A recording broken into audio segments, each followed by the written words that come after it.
All right, guys. Today we're going to be taking a look at a friend of mine's, Joey, 330 clean. Now, this is an attempt. This was a miss, but let's see where he went wrong on here. Go ahead and get this blown up a little bit. All right.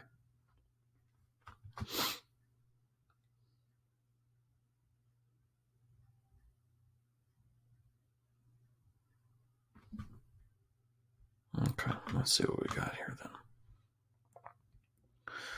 So he's getting his setup. I talked to him a little bit and found out he hadn't been doing hook grip the entire time. So he's gotten up to a 315 clean without hook grip, which is just nuts to think about. But that'd be my biggest recommendation first and foremost. All right, he spends a lot of time getting set up and he's moving around a lot. So I like to have people find a routine in their setup and make it exactly the same every single time. That way there's no extra time spent bent over. All of that is just kind of taxing on the body in the first place. Here, when he starts to drop his hips down, he's rolling the bar a lot with his shins and kind of hitting it. And so I'd be willing to bet that every clean that he does is a little bit inconsistent in where the bar is, which you want to make sure that that first part of your pull is very consistent all the time, because otherwise, if it's inconsistent, you're not really getting good practice in. Hips shoot up again.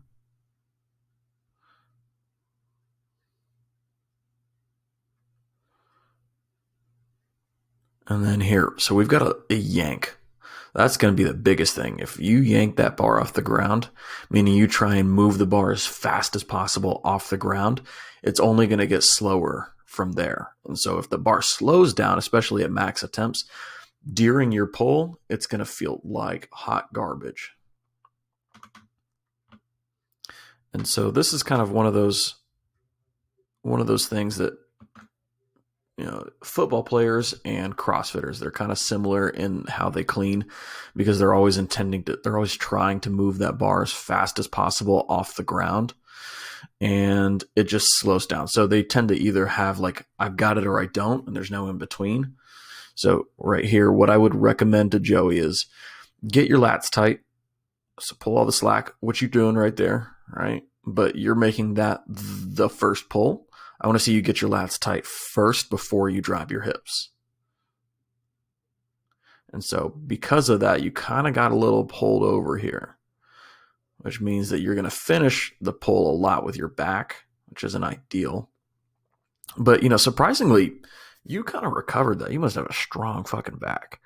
You kind of recovered that, and you got that bar back into position. You kept your heels down and everything, and fucking went for it too.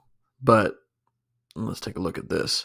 I think you probably knew you didn't have it right around here, because as you started to go for it, your jump back, your feet went in, which is usually a good sign that you're not gonna get under it. Your feet went in, and they're way far back out in front of you, so you're turning over.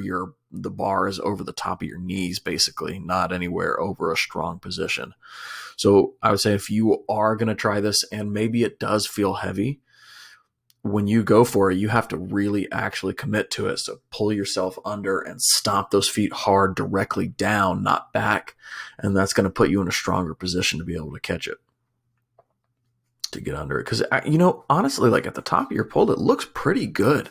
You could probably have a little bit more extension of the hips there, because they're kind of staying forward.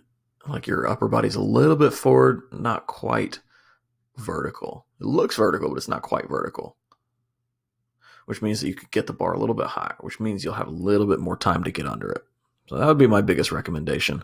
Commit to it with the feet, hook grip, and then finish your pulls up and back just a little bit more.